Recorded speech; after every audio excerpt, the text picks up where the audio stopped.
Kanchipuram వకుడా silks నాణ్యత మా ప్రాధాన్యత. మదీనాగూడ, మియాపూర్, హైదరాబాద్ లో త్వరలో శుభారంభం.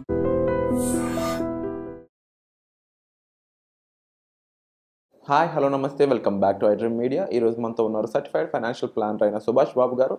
సో ఒక కొత్త ఇన్వెస్ట్మెంట్ ప్రోడక్ట్ గురించి అయితే ఈరోజు ఎపిసోడ్లో మాట్లాడుకుందాం. Hi sir. హాయ్ అండి. సార్, మ్యూచువల్ ఫండ్స్ కంటే కొంచెం అబవ్ అండ్ పిఎంఎస్ కంటే కొంచెం తక్కువలో సెబీ ఒక కొత్త ప్రోడక్ట్ని అయితే లాంచ్ చేయడం జరిగింది. ఆ ప్రోడక్ట్ గురించి దాని వివరాలు అన్నీ మాతో షేర్ చేసుకుంటారు. షూర్, తప్పకుండా అండి. సెబీ మీరు అన్నట్టు ఇప్పుడే డీటెయిల్స్ అన్ని బయట మార్కెట్ రిలీజ్ చేశారు డిస్ట్రిబ్యూటర్స్కి, తర్వాత ఏఎంసీస్ కూడా.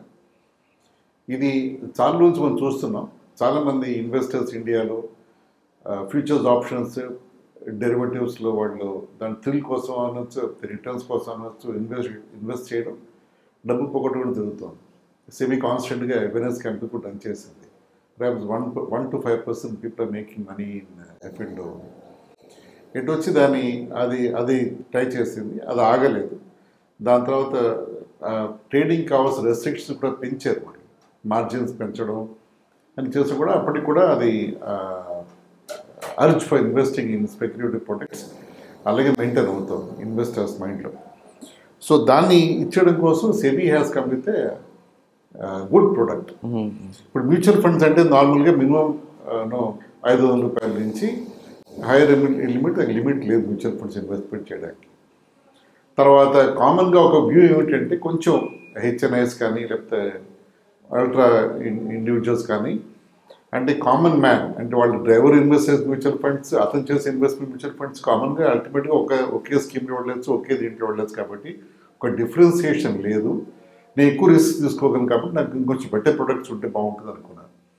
దానికి పిఎంఎస్ వచ్చింది 50 lakhs టికెట్ సైజ్తో. 50 lakhs తర్వాత దానిపైన ఏఎఫ్ ఉంది 1 crore టికెట్ సైజ్తో. అంటే ఏకంగా 500 రూపాయలు మినిమం అమౌంట్ నుంచి 50 లక్షలు మినిమం పిఎంఎస్. ఆ మధ్యలో గ్యాప్లో ఏ ప్రొడక్ట్ లేకుండా ఒక వ్యాక్యూమ్లో అయిపోయింది. దాంట్లో ఆ గ్యాప్ ఫిల్ చేస్తూ at the same time F and O derivatives హంగర్ని తీర్చడం కోసం సిబిఎస్ కంపెనీ దిస్ ప్రోడక్ట్ బ్రాడ్గా మనం దాని అంచనా వేసుకోవచ్చు. అలాగే ఇది దాంట్లో minimum ticket size 10 lakhs. Minimum investment 10 లక్షలు పెట్టాలి. మ్యాక్సిమం లేదు కదా. 10 లక్షలు మనం ఎంత పెట్టుకుంటూ వెళ్ళచ్చు దాంట్లో. ఇంకోటి ఏమిటంటే ఈ ఎగ్జిస్టింగ్ మ్యూచువల్ ఫండ్ కంపెనీస్ కూడా దీని ఎస్ఐఎఫ్స్ని మార్కెట్ చేయొచ్చు, ప్రమోట్ చేయొచ్చు. కానీ దాంట్లో రెస్ట్రిక్షన్స్ ఉన్నాయి. ఆ కంపెనీ సైజ్ సెబీ డిసైడ్ చేస్తుంది. అంటే 10,000 కోట్లు ఏమున్న కంపెనీ దాటిన కంపెనీ ఈ ప్రోడక్ట్ని మార్కెట్ చేయొచ్చు, ప్రమోట్ చేయొచ్చు. అలాగే వాళ్ళ ఇన్వెస్ట్మెంట్ ఆఫీసర్స్ వాళ్ళు ఇండివిజువల్గా 10 ఏళ్ళు మార్కెట్లో వాళ్ళు ఉండాలి. 5,000 కోట్లు ఇండివిజువల్ హ్యాండిల్ చేస్తూ ఉండాలి. సో దీన్ని బట్టి ఏమవుతుందంటే ఇది కొంచెం జాగ్రత్తగా సెబీ మూవ్ అవుతుంది. ఎవరికి బట్టి వాళ్ళకి ఏఎంసీ లైసెన్స్ ఇచ్చేసి దాన్ని ఇన్వెస్టర్స్ డబ్బుతో వాళ్ళు పే చేయకుండా saviours companies kind of restrictions వచ్చేదానికి. సరే, ఇంక ప్రోడక్ట్ దాకా వచ్చినప్పుడు మ్యూచువల్ ఫండ్కి దీనికి తేడా ఏమిటి అంటే ఇవి బ్రాడ్గా మ్యూచువల్ ఫండ్స్ కేటగిరీ కింద వస్తాయి అల్టిమేట్గా చెప్పాలి అంటే. అది కూడా క్యాపిటల్ మార్కెట్స్లో ఇన్వెస్ట్మెంట్ జరుగుతుంది కాబట్టి దీంట్లో చెప్పాలి అంటే 3 స్ట్రాటజీస్ పర్మిట్ చేస్తుంది సెబీ ఈ ఎస్ఐఎఫ్లో. దీని ఎస్ఐఎఫ్ అంటారు, స్పెషలైజ్ ఇన్వెస్ట్మెంట్ ఫండ్, ఎస్ఐఎఫ్ అని.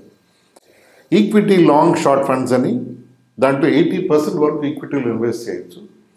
And up to 25% in short derivatives, derivatives రూట్లో. సో డెరివేటివ్స్ అంటే నాకు ఐడియా ఉంది, అది కొంచెం స్పెక్యులేటివ్ ఇన్వెస్ట్మెంట్. అది అంటే ఒక స్టాక్ పడుతుందా లేకపోతే పెరుగుతుందా అని కొంతమంది they take opposing calls. Put option అంటే పడిపోతుంది చెప్పి డబ్బు పెడతారు, అంటే పడిపోతుంది కాబట్టి ఇది ఇన్వెస్ట్ చేస్తారు. వాళ్ళు పడిపోతే వాళ్ళు లాభం చేసుకుంటారు, పడకపోతే కాల్ వాళ్ళు లాభం చేసుకుంటారు డెరివేటివ్స్లో. Both people operate in the derivatives మార్కెట్స్లో. సో అది సెబీ వాళ్ళు డైరెక్ట్గా SIF investment the encouraging the F and O route formal and officially. అలాగే equity ex top 100 long short funds అని ఉంటాయి. అంటే large cap fund equity investment జరుగుతుంది. At the same time balance 20-25% వెళ్ళిపోయింది షార్ట్ పుట్ ఆప్షన్స్ పెడుతుంది అంటే వాడు. అలాగే డెట్ ఓరియంటెడ్ స్ట్రాటజీ కూడా ఉన్నాయి. సో ఈక్విటీ ఉంది, డెట్ ఉంది, హైబ్రిడ్ ఉంది. అన్నింటిలోనూ కూడా mix of equity, debt and ఈ డెరివేటివ్ కాంపోనెంట్ దాంట్లో మ్యాండేటరీగా యాడ్ చేస్తారు వాడు. ఈ డెరివేటివ్ యాడ్ చేయడం ఏమవుతుందంటే రిస్క్ పెరుగుతుంది, రిటర్న్ కూడా పెరుగుతుంది దాంట్లో. సో అది మనం అంటే చిన్నపిల్లలు చాక్లెట్ కావాలని గొడవ పెడితే పేరెంట్స్ చాక్లెట్ కొనిచ్చినట్టు ఎఫ్ఎండ్ఓస్ వద్దు వద్దన్న కూడా చాలా మంది ఎఫ్ఎండ్ఓ చేతులు కాల్చుకుంటాం కాబట్టి సెబీ ఒక స్ట్రక్చర్డ్గా ప్రొడక్ట్ తెచ్చి వాళ్ళని హ్యాండిల్ చేస్తుంది అనుకోవచ్చు, వదిలి చూడొచ్చు. ఇది ఏప్రిల్ 1 నుంచి మన మార్కెట్లో లాంచ్ అయిపోతుంది. ఇంకొక పాయింట్ ఏమిటంటే నార్మల్ డిస్ట్రిబ్యూటర్స్ ఎవరైతే ఉంటారో మ్యూచువల్ ఫండ్ డిస్ట్రిబ్యూటర్స్ వాళ్ళ ప్రోడక్ట్ మార్కెట్ చేయాలి అంటే ఇంకొక సెపరేట్ ఎగ్జామ్ పాస్ అవ్వాలి వాళ్ళు. అంటే దానికి కూడా ఒక కేటగిరీ పెట్టి వాళ్ళు ఎగ్జామ్ పెట్టి ఆ ఎగ్జామినేషన్ పాస్ అయిన వాళ్ళే ఆ డిస్ట్రిబ్యూట్ చేయగలని సిబి వాళ్ళు నోటిఫై చేయడం జరిగింది. సో దీంట్లో మంచి ఎక్సైటింగ్గా మనం ఎక్స్పెక్ట్ చేయొచ్చు. దీంట్లో తీసుకునే జాగ్రత్తలు వీళ్ళు అప్రోచ్ చూస్తే రిటర్న్స్ మీద ఫోకస్ ఉంది, రిస్క్ కూడా కంట్రోల్డ్గా రిస్క్ చేస్తాం, మరి అన్కంట్రోల్డ్ రిస్క్ కాదు ఎఫ్ఎండ్ఓలు కూడా ఇది. సో సెబీ మానిటర్ చేస్తుంది, వాళ్ళు ఇచ్చే ఏఎంసీస్ కూడా మెచ్యూర్ అండ్ ఎక్స్పీరియన్స్డ్ ఏఎంసీస్ కాబట్టి we expect great product from SEBI. April 1 నుంచి లాంచ్ అయిపోతుంది. What should be excited about this product. So mutually అంటే జనరల్గా మ్యూచువల్ ఫండ్స్లో కూడా కొంచెం ఎక్కువగా ఇన్వెస్ట్ చేసే వాళ్ళు ఉన్నట్టు 25 crore ఎస్ఐపి అనేది లాస్ట్ ఇయర్ మనం చూడడం జరిగింది. ఎస్ఐపి పరంగా అంత వచ్చింది నెలకి అని చెప్పేసి. అయితే ఇప్పుడు ఈ కొత్త ప్రొడక్ట్ అనేది కూడా అదే రేంజ్లో సక్సెస్ అవడానికి స్కోప్ ఉందంటారా? నా ఉద్దేశంలో అది మీరు అనేది ఎస్ఐపి కొంచెం డిఫరెంటే ప్రొడక్ట్స్ వైజ్, బట్ ఓవరాల్గా అందులో ఎక్కువ మంది అట్రాక్ట్ అయ్యారు కదా ప్రోడక్ట్కి ఎస్ఐపి అనే దానికి. మ్యూచువల్ ఫండ్స్లో నిజంగా గ్రోత్ ఎక్కువ పెరగడానికి కూడా ఎస్ఐపి అనేది మెయిన్ రీజన్ అని చెప్పొచ్చు, మంత్లీ ఇన్వెస్ట్మెంట్ అనేది. ఇప్పుడు ఈ ప్రోడక్ట్ ఎందుకంటే మ్యూచువల్ ఫండ్కి అంటే చాలా బిలో అది అండ్ పిఎంఎస్ చాలా హై, ఇది యావరేజ్గా ఉంది కాబట్టి ఇది కూడా అంటే మ్యాక్సిమం సక్సెస్ రేట్ చూడడానికి స్కోప్ ఉందంటారా అని అడుగుతున్నాను. స్కోప్ చాలా ఉంది.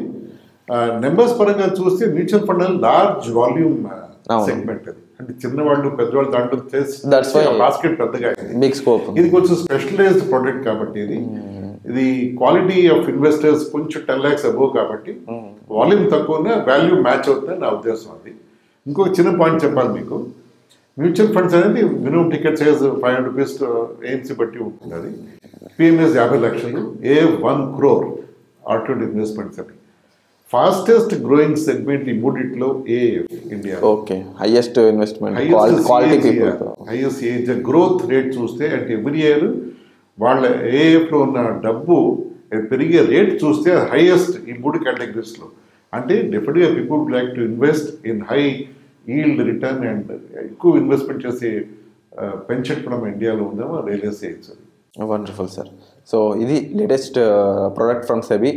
అయితే ఈ ప్రోడక్ట్ సంబంధించి మీ అభిప్రాయం ఏ విధంగా ఉందో కామెంట్ సెక్షన్లో మెన్షన్ చేయండి. సుభాష్ బాబు గారు చెప్పిన ఇన్ఫర్మేషన్పై మీకు ఏ డౌట్స్ ఉన్నా సరే మీరు కామెంట్ సెక్షన్లో చాలా క్లియర్గా మెన్షన్ చేయొచ్చు. వాటిపై మరిన్ని ఎపిసోడ్స్ మీ ముందుకు తీసుకురావడానికి అయితే మేము ప్రయత్నం చేస్తాం. అలాగే సుభాష్ బాబు గారి దగ్గర నుంచి ఎలాంటి ఎపిసోడ్స్ మీరు ఎక్స్పెక్ట్ చేస్తున్నారు, ఒక సర్టిఫైడ్ ఫైనాన్షియల్ ప్లానర్ అని సుభాష్ బాబు గారి దగ్గర నుంచి రైట్ ఇన్ఫర్మేషన్ తీసుకోవాలనుకుంటే మీ డిస్ప్లే అవుతున్న నెంబర్స్ కాల్ చేసి సంప్రదించవచ్చు.